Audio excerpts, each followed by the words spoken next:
तो हेलो दोस्तों, आप सभी को मेरा नमस्कार। मैं शीतल आज अपने चैनल के माध्यम से आप लोगों को एक ड्रग के बारे में समझाऊंगी कि उसका उपयोग क्यों किया जाता है, या फिर एक तरीके से कहूँ तो आज हम बात करेंगे प्रेगनेंसी में होने वाले उल्टी मतली जी मचलाना के बारे में, जिसको मेडिकल टर्म में या कॉमन भाषा में हम मॉर्निंग सिकनेस भी कहते हैं। Morning sickness is a normal symptom, एक नॉर्मल सिम्टम है प्रेगनेंसी का। कहते तो इसे मॉर्निंग सिकनेस है, बट ये कभी भी हो जाता है। इसका कोई फिक्चुअल टाइम नहीं है कि ये मॉर्निंग में ही होगा। ये खाने के बाद, खाने से पहले, या फिर किचन में काम करते वक्त, या किसी भी चीज़ की स्मेल से हो सकता है। ये वैसे ज़्यादातर प्रेगनेंसी के शुरुआती दौर में पहले महीने से लेकर चौथे से छठे महीने तक दिखा जाता है, पर कई महिलाओं में ये 9 महीने तक होता है। तो इसके कई कारण ये हैं कि जब शरीर में प्रेगनेंसी के दौरान थकान या फिर कोई स्ट्रेस हो रहा हो, तब भी हमें नोज़िया या फिर वॉमिटिंग जैसा सेंसेशन या होता है, वॉमिटिंग हो जाती है हमें। तो हम आज बात करेंगे कि इस चीज़ को हम कैसे रोकें, क्योंकि अगर उल्टी या जी मचलाना लगा रहेगा प्रेगनेंसी में तो इससे कई सारी दिक्कतें हो सकती हैं।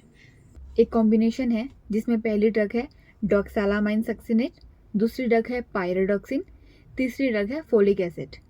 तो कई बार फोलिक एसिड नहीं होता है ड्रग में, सिर्फ डॉक्सालामाइन सक्सिनेट और पायरोडॉक्सिन होता है। तो मैं आपको बताऊंगी कि इन तीनों का क्या काम है, क्योंकि आप लोग उल्टी होते टाइम हम यूज़ करते हैं एंटीहिस्टामिन ड्रग्स। तो एंटीहिस्टामिन ड्रग्स मतलब जो उल्टी या जी मचलाना मतली को रोकते हैं। तो नॉर्मली हम कहीं जा रहे हैं या फिर हमारी तबीयत ख़राब है मौसम के बदलने के कारण या फिर किसी भी कारण से, तो उस समय यूज़ होने वाले एंटीहिस्टामिन अलग होते हैं, जिसमें डोम्पेरिडोन, ओंडेस्टेरॉन जैसे ड्रग्स आते हैं जो प्रेगनेंसी में बहुत हार्मफुल या घातक देखे गए हैं। तो प्रेगनेंसी में यूज़ होने वाले सेफ़, जो प्रेग्नेंट वुमेन के लिए और एक बच्चे के लिए सेफ़ ड्रग है, वो यही है डॉक्सालामाइन सक्सिनेट, पायरोडॉक्सिन और फोलिक एसिड का कॉम्बिनेशन। इन तीनों ड्रग के कॉम्बिनेशन की कई सारे ब्रांड्स अवेलेबल है मार्केट में, तो हम कोई भी ब्रांड हम ले सकते हैं। तो मैं बताऊंगी आपको इनकी क्या, कितनी स्ट्रेंथ में कौन सी दवाई है और सब अलग अलग दवाइयों का क्या काम है। इसमें जो डॉक्सालामाइन सक्सिनेट है, ये एक एंटीहिस्टामिन ड्रग है।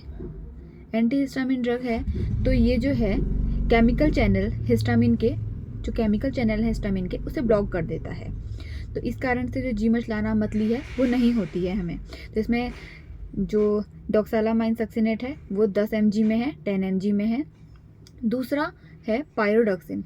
कई बार प्रेग्नेंट वुमेन में विटामिन B6, पायरोडॉक्सिन को विटामिन B6 भी कहते हैं, विटामिन B6 की कमी से भी उल्टी मतलाना या जी मचलाने की स्थिति आती है, क्योंकि उसकी कमी से शरीर में ये चीज़ें कॉमन देखी गई हैं। सिर्फ प्रेग्नेंट वुमेन में नहीं, और किसी में भी अगर B6 की कमी होती है तो ये जी मचलाना, उल्टी वगैरह होता है। तो इसलिए ये पायरोडॉक्सिन इसमें ऐड किया गया है। दूसरा फोलिक एसिड। आप लोग सोच रहे होंगे फोलिक एसिड का क्या काम है, जब एंटीहिस्टामिन और हम पायरोडॉक्सिन दोनों दे रहे हैं। तो फोलिक एसिड इसमें ये काम करता है, अगर हमें उल्टियाँ हो रही हैं तो उस बीच में न्यूट्रिशन की कमी होती है शरीर में, जिससे बच्चे को प्रॉपर न्यूट्रिशन नहीं मिल पाता है। प्रॉपर नहीं मिलेगा तो बच्चे की ग्रोथ नहीं होगी या फिर कोई और दिक्कतें हो सकती हैं प्रेगनेंसी में। तो इसलिए हम इसमें फोलिक एसिड दे रहे हैं जो एक न्यूट्रिशन का काम करेगा। तो ऐसी मॉर्निंग सिकनेस जैसी दिक्कतें प्रेगनेंसी में पहले महीने से शुरू में देखी जाती हैं, या कई महिलाओं में तीसरे चौथे महीने में देखी जाती है, या कई में पहले से लेकर 9वें महीने तक, पूरे 9 महीने तक देखी जा सकती है। तो जो ये दवाई मैंने आपको बताई है, जो मेडिसिन मैंने आपको बताई है, ये हम 9 महीने तक कंटिन्यू ले सकते हैं। ये बच्चे को कोई भी नुकसान नहीं पहुँचाएगी। और आप लोगों को अगर कोई और जानकारी लेनी है इस बारे में तो आप मुझे कमेंट बॉक्स में बता सकते हैं। मैं आपको इसके बारे में या कोई और दवाई के बारे में आपको अगर जानना है तो आप मुझे बताइए, मैं आपको बता दूंगी उसके बारे में। तो अब हम बात करेंगे, ज़रूरी नहीं है कि हर किसी वुमेन्स को, मतलब अगर वॉमिटिंग हो रही हो, तो अगर ज़्यादा ही बहुत ज़्यादा हो रहा है तो हम फिर अपने डॉक्टर से कंसल्ट करेंगे। अब हम बात करते हैं इसके डोज के बारे में। जो ये डोज़ है इन तीनों दवाइयों का कॉम्बिनेशन की, इसकी हम दिन में 1 बार खाने से पहले, या दिन में 2 बार खाने से पहले, या कई बार मॉर्निंग में 1 बार और रात में खाने से पहले 2 बार। लेकिन ये सारी जो भी मैंने आपको डोज बताई, ये अपने डॉक्टर के परामर्श से ही आप लें। बिना डॉक्टर के परामर्श से आप इस दवाई को ना लें। तो अगर आपको मेरी वीडियो अच्छी लगी हो तो प्लीज़ मेरे चैनल को सब्सक्राइब करें, लाइक करें और कमेंट करें और मुझे ज़रूर बताएं कि क्या मैं आपको किस दवाई के बारे में आगे बता सकती हूँ। धन्यवाद।